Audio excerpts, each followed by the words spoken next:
Let me ask you this. What if you could always find the most important item in a collection instantly, even if that collection is changing every single second? Well, that's not magic. It's a data structure called a heap. And in the next few minutes, you're going to understand exactly how it pulls off this amazing trick. All right, so first things first, let's really frame the core problem that heaps were born to solve. It's all about one thing: priority.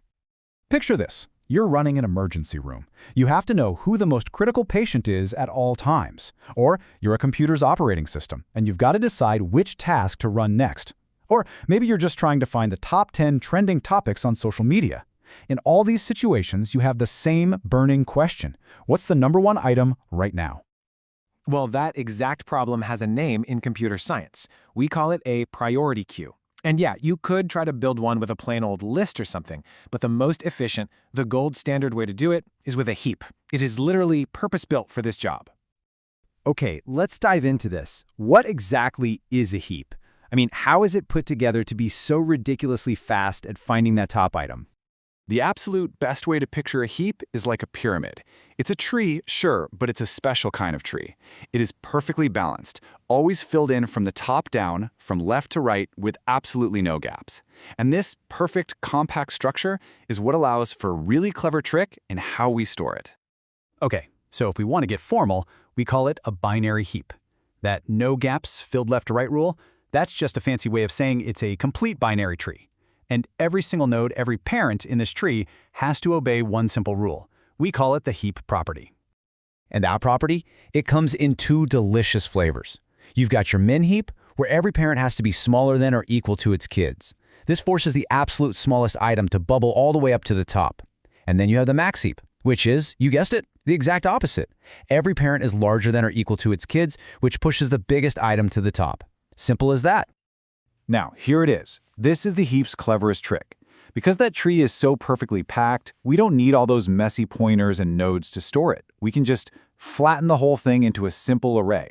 And with some very basic math, if you're at any spot in the array, you can instantly calculate where its parent and children are. It's incredibly memory efficient. But a quick heads up, getting this index math wrong is a classic pitfall in coding interviews, so really pay attention to it. So we have this really strict pyramid structure, right? But what happens when things change, when we add a new item or take one away? How does it maintain that all-important heap property? Well, it all comes down to two key moves: the sift and the swap. When we want to insert a new element, we actually break the rules for a second. We just stick it in the first open spot we can find, which is always at the very end of our array. Then we let it sift up. We look at its new parent. Is the new element better? Smaller in a min heap? If so, we swap them. And we just keep doing that. Compare, swap, letting that new element float up the pyramid until it finds exactly where it belongs. And taking out the top item, which is the whole point, right, is just as elegant. First, we grab that root element. Awesome. But now we have a hole at the very top. So to fill it, we do something that sounds kind of crazy. We take the very last element in the whole heap and just slam it into the root position. Now our heap property is totally broken. So we sift down. We compare this new root with its children, swap it with the better of the two, and let it sink down and down and down until the heap property is restored everywhere. And this whole process is why heaps are just so darn efficient. You want to just peek at the top item? That's instant. O of 1. You want to insert something or extract the top? Well, the number of swaps you have to do is limited by the height of the tree. And because the tree is always perfectly balanced, its height is tiny compared to the number of elements. So both inserting and extracting are a blazing fast O of log n. Okay, so we know how to add and remove items one by one. But what if you get a whole big pile of unsorted data all at once, and you need to turn it into a valid heap? Well, there's the slow way, and then there's a truly brilliant shortcut. So the naive way would be to just create an empty heap and insert every element one by one. That's n items, and each one could cost you log n time to insert. So you're looking at a total of O of n log n. But there's a much faster way. It's an algorithm figured out by Robert Floyd way back in 1964. It's a bottom-up approach that gets the job done in O of n. That's linear time, folks. Wait, how is that even possible? It feels like cheating, right? But the intuition behind it is beautiful. Think about it. About half of all the nodes in any heap are leaves. They're at the very bottom. They don't have any children. so they don't need any work. They're already perfect little heaps of 1.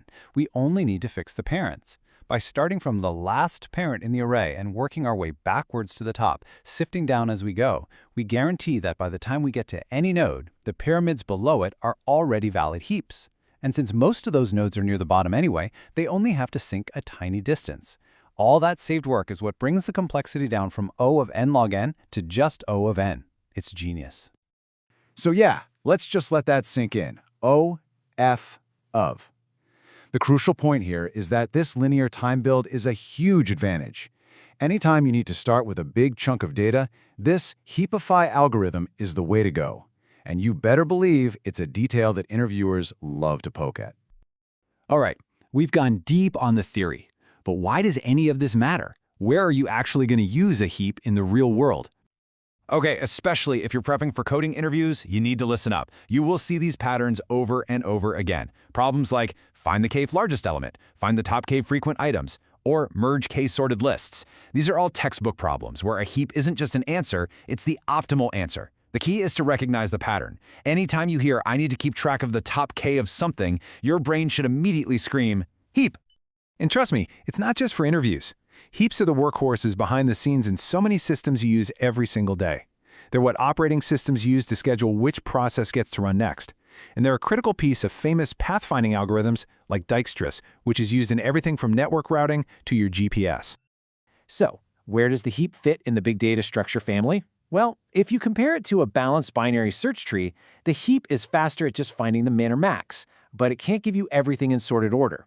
And if you compare it to a simple array, well, an array is fast for adding stuff, but finding the smallest item is a total nightmare. The heap strikes this beautiful balance, making the operations we care about, getting the top item and adding new ones, super efficient. It's all about picking the right tool for the job. Look, if you remember just one thing from all this, make it this. A heap works by enforcing a really simple local rule.